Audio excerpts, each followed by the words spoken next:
So let's talk about the actual draft, I suppose, Okay. instead of the Let's go. broadcast. Some themes that stood out to me. Number one, Barclays Center crowd was horrible. Yeah, Put it back in definitely. Madison Square Garden. They got no juice whatsoever. Yeah, You could whoever the feel it. DJ was, by the way, I didn't know his name. He did not do a good job either. Not Yeah, not to throw shots at the Brooklyn Nets, but this no was not. disrespect. Yeah, no disrespect to No the disrespect DJ. to the DJ, but he does a horrible job at it. We Like needed better. We needed better. We needed more energy, I guess. And even when the Nets made their pick, they had two picks late in the first round. They get one of those for the Landry Shamet trade. They get the Suns pick and they take Day'Ron Sharp. But as those picks are happening, they're trying to get the crowd licks. They're like, "This is our home pick." yeah.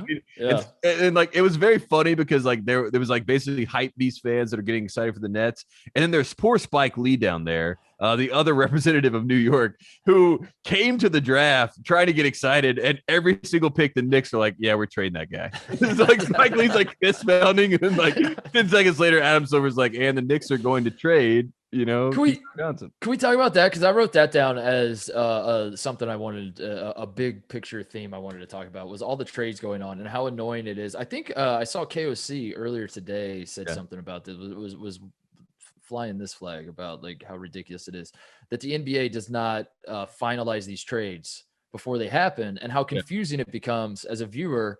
Where I mean, the first example, number 10, Zaire Williams he's being picked by New Orleans technically, Or but Memphis. he's going to Memphis. Yeah. And I know that, Tate. That trade was announced how many days ago? 2-3 days ago. Like this is something that I've known going into the draft, that the number 10 pick is going to the Memphis Grizzlies. And yet I see the Pelicans logo up there. And you're behind like, wow, him. Zion and Zaire? Yeah, and I see him with the Pelicans hat, and as I tell myself, not the Pelicans, this is not the Pelicans, this is the Grizzlies, this is the Grizzlies, and I immediately just, that goes in one ear out the other, and I'm like, Zion Zaire, that's gonna be interesting in New Orleans. And it's frustrating because then like later in the first round, I mean, there was a run there where it's like it felt like every single pick was traded.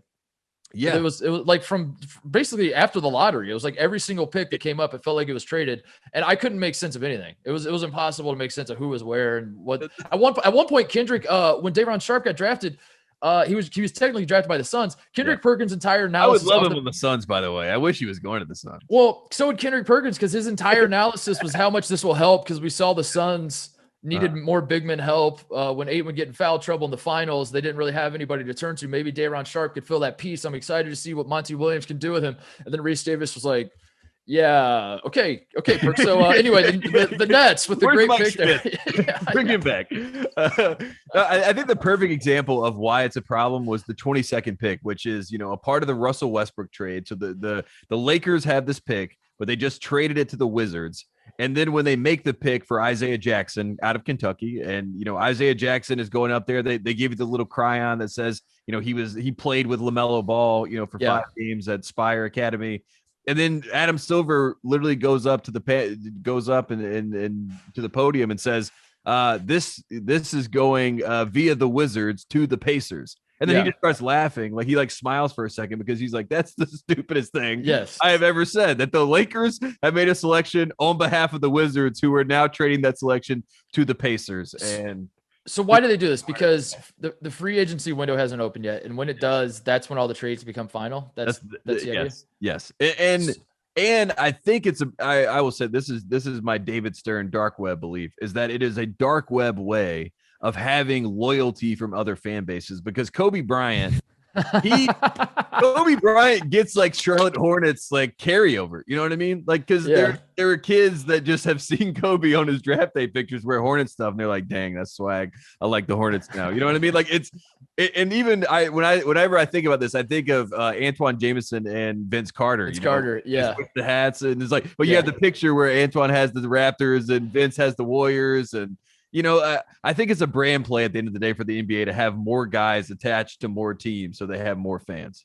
That's you might be onto something there. I think you might. That's my dark web David Thurn thought. But it is very frustrating. It's so stupid. And I'm not saying it's not stupid, but it's why you can't just figure it out, Adam. That's what I would say. Why are we waiting for these trades to be finalized? It's very well, and if we're waiting for them to be finalized and official, Tate, why what if someone pulls an okey doke and just doesn't do the trade? That's oh, by the way, Joe Wieskamp just got selected by the San Antonio Spurs. Let's go. They official. saved Josh Primo and Joey Scales. I just wanted to be on the air. 41st pick. What a steal. Dude. Are you kidding me? Let me pull up. I got to get an update here. Oh, wow. Nice little Jason Preston, 33. Yeah. Robinson Earl, 32. I missed all these. Miles McBride, 36. I like him. Herb Jones, 35. Yeah. What if an okie doke happens and you say, when the window opens, we'll definitely do the trade. I promise. And then you're like, wink, wink. Got you, bitch. I'm not doing the trade. I would love if the Suns literally just said, no, you can keep we're just gonna keep it. We're going to keep Day'Ron Sharpe. We heard Kendrick Perkins' analysis of what Day'Ron will bring to the playoffs. That changes everything. So I wrote down big picture themes. The trades are annoying. Barclays Center sucks. And I would say a lot of surprises. Would you agree with that? That it felt like Scotty, as I said, for me, I was off Twitter, so I don't know if this was like telegraphed to the world that it was coming. But when Adam Silver said Scotty Barnes to the Raptors, I was stunned. I could not believe it. Not that Scotty Barnes isn't good, but Jalen Suggs to me is a much better basketball player and would have been the better pick. And especially with like the stars of the line for Scotty Barnes being a Florida State guy. Yeah. To just go back to stay in Florida and go to Orlando. It all just made sense to me. And that whole plan got blew up and I was shocked. And then the surprises kept coming. I mean, like the hits kept coming. Josh Giddey at 6, I would say was a little bit of a surprise to me. Not because I don't like Josh Giddey. I haven't watched a second of Josh Giddey play basketball, but I don't remember anyone expecting Josh Giddey to go 6 to Oklahoma City. Zaire Williams, I felt was slightly surprising to Memphis. You ended up in Memphis? Yeah. Number 10. Number 10. Joshua Primo from Alabama was the big one where I was like, what? Youngest player in the draft. Yeah. Nate Oates got a text from one of his buddies that said, "Congrats, coach." And then he said, "About what?" And he said, "About Josh going number 12." And Nate Oates, I'm pretty sure, responded, "Who's Josh?"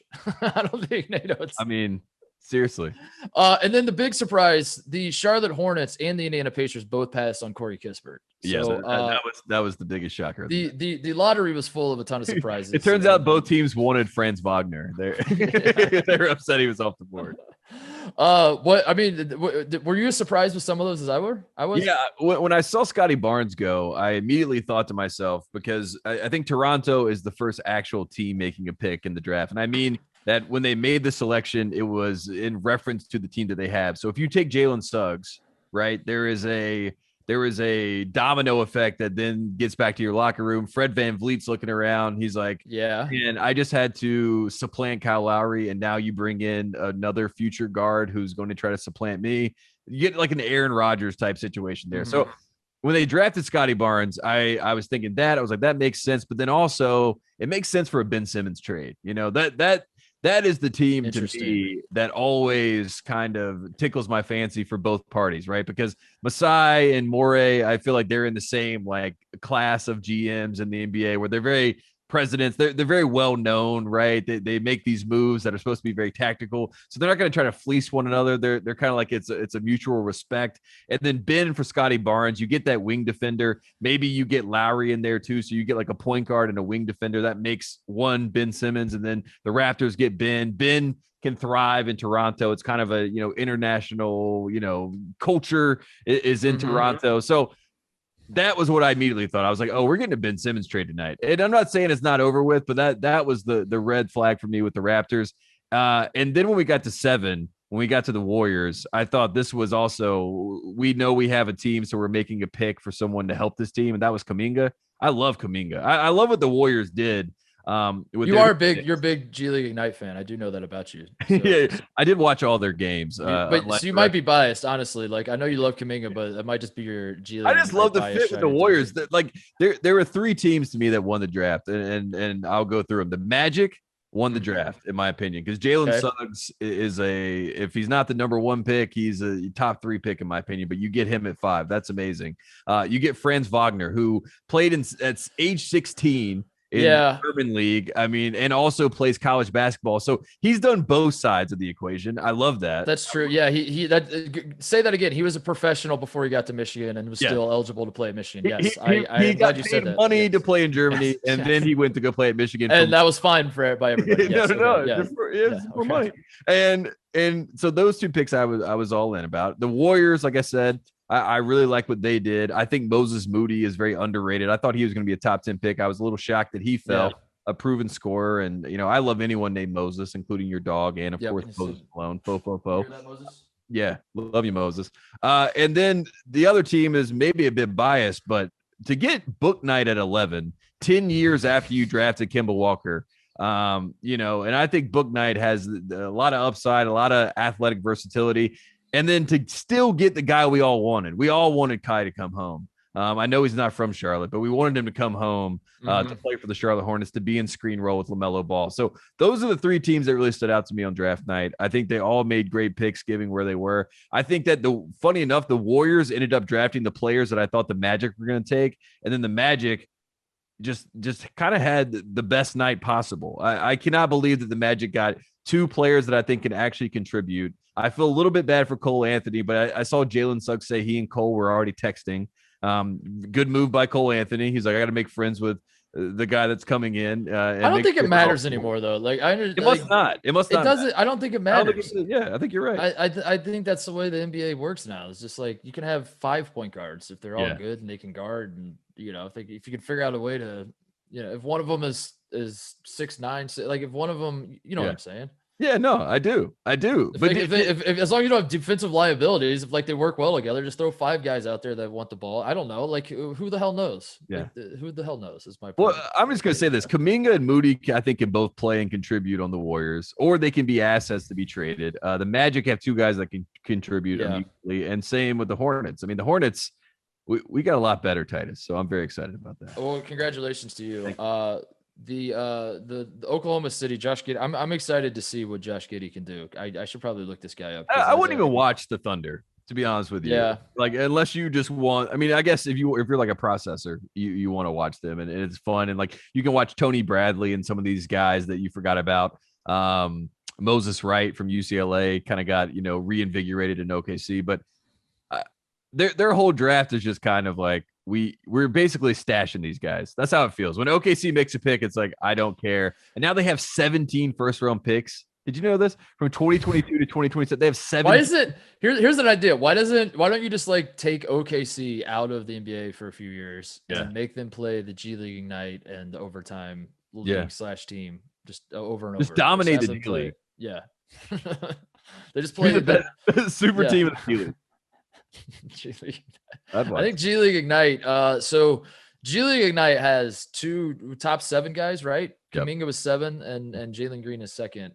I think if you're an Ignite fan, and you certainly are, Tate, so I'm gonna have to ask you this. Let's go. Do you have questions about how the Ignite go 8-7 in the G League this year? Are you putting Brian Shaw in the hot seat? Because if this is a college basketball team and you have 2 top 7 picks and you finish barely over 500, you're getting killed for that.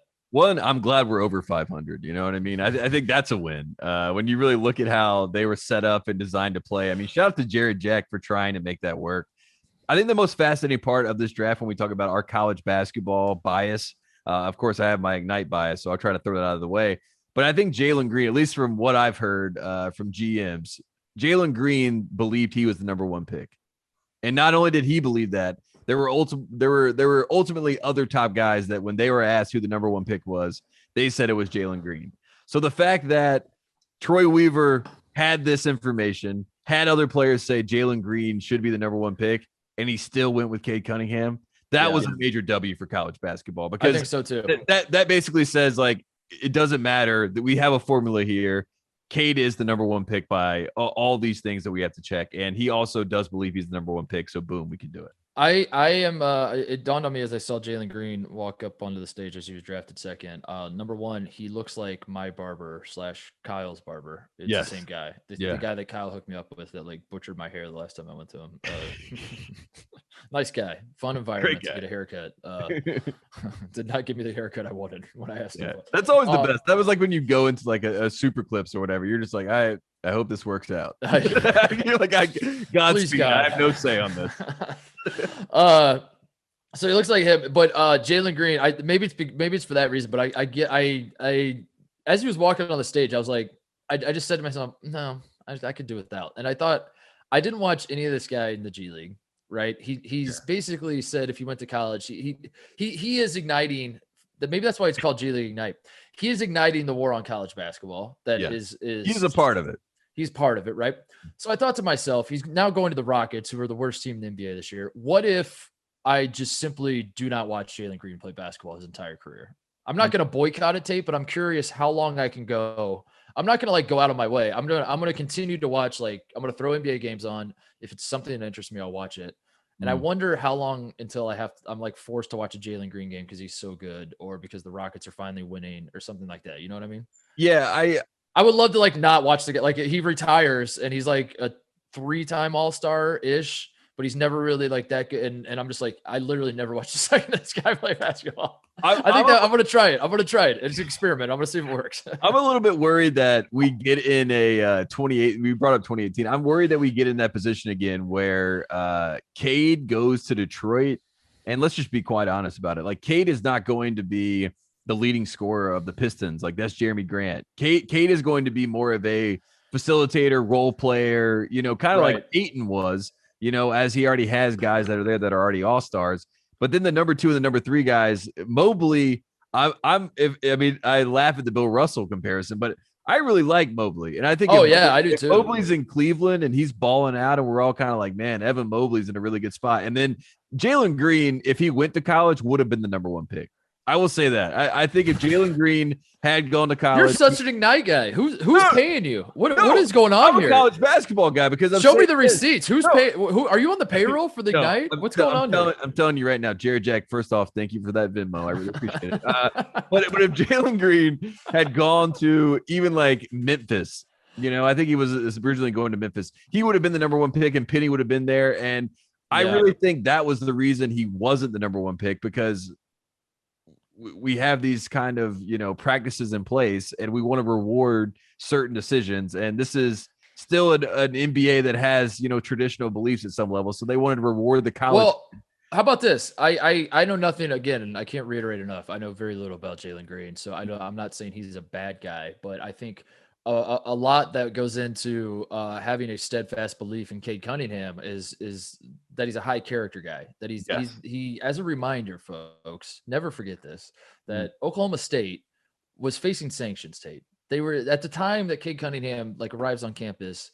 We were all under the impression that Oklahoma State was not going to be eligible for the NCAA tournament. And this man said, "I committed to Oklahoma State. I'm going to stay at Oklahoma State. I want to play with the team I committed to." And he stuck through it. He carried the team on his back in so many ways. It was like the guy, every time he got in front of a microphone, he always said the right things. He always says the right things. You know what I'm saying? And he's a good dude. And I wonder how much number 1 pick. That's what I mean. Yeah. He was like the number 1 pick. I think Lombardi said this about NFL coaches. They are not, selected. They are elected. You know what I mean? Like you are basically a politician to be the number 1 pick. You have to fit a certain mold 9 times out of 10. Now, when you're Kwame Brown and you're this raw talent and Michael Jordan says, I want him, it's a different conversation. But in this instance, Cade Cunningham, he was elected as the number 1 pick against Jalen Green. Cause like you said, when we did when we looked at the resumes and we added it all up, we said, okay, that's the number 1 pick. That's the guy. Yeah, and I agree with it. It makes sense. I agree with it too. Yeah, I'm excited for. But we're talking about natural talent. It could be a conversation. It's a conversation. Evan Mobley would have been my number 1 pick. I would just say. I think Evan Mobley in terms of physical tools and what I guess how do we frame it? How do you say it? Like the highest ceiling, I guess, would be one way of doing it. Like if Evan Mobley can become what I think he can become, he's going to be absolutely disgusting. He's going to be Bill Russell paired with Chris Bosh, with little Giannis Antetokounmpo, and a splash of LeBron James. Yeah. I mean, literally, with a little Kevin Durant as well. Can I ask your thoughts on this? Because this was something that happened on the ABC broadcast quite a bit. They would bring the player over, and then they would ask them the player comp, right? So like, they brought Scotty Barnes over, and Scotty Barnes he seems like a great kid. He's having, he's like, I'm so happy to be here. I'm going to Toronto. I'm so excited. And they're like, Scotty, player comp for you, Scottie Pippen. And in his face, like you can tell he's just like, I'm sure every kid, when you ask them who they want to be at this point, they probably say Michael Jordan or LeBron James. Yeah. That's what they all think they are. So when you say Scottie Pippen, he just kind of gave this like, hell no. And then he like tried to walk it back. And he's like, I mean, I love his game. He's like a great defender. He can also score. You know how absurd that is? You're like, it's I just find like us, the viewer, reaction. I die laughing every time I do that. If you said Scotty Barnes is the next Scottie Pippen, the viewer hears that and says that's preposterous. Yes. Scotty Barnes here says that's preposterous. And we think it's preposterous for two polar opposite reasons. Yes. Scotty Barnes is like, if I'm Scotty, he's kind of, you remember when Giannis, there was that quote that came out, he was like, if I'm Nick Batum, I'm going back to Greece. You know what I mean? that is how Scotty Barnes took being called Scottie Pippen, who is one of the top 50, greatest all-time NBA players. Like, it is wild. I love the draft. I love the draft so much. It's so good. What else happened that we need to talk about? I wanted to ask you about the MLB thing. So we had a lot of baseball players, guys that were. Did you see this on the ESPN broadcast? Did I see? Oh no. So basically, we had 3 first-round picks that all grew up wanting to play baseball. Oh, I thought you were talking about Anthony Rizzo getting traded to the Yankees. I was like, Tate, I really don't want to talk about this. I'm heartbroken. Yeah, I saw it. Max Scherzer also got traded. Yeah, he got traded to the Dodgers, right? Man, what a weird day.